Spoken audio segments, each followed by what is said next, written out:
honor to present the highest average award in my English class to Miss Kayla Clark.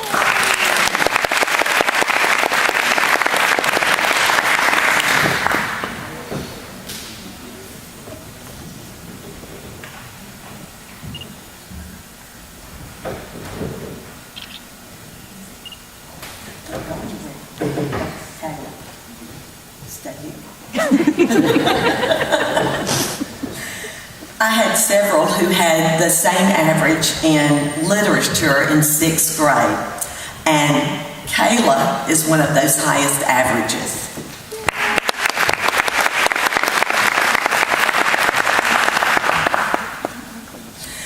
Mason Rivers.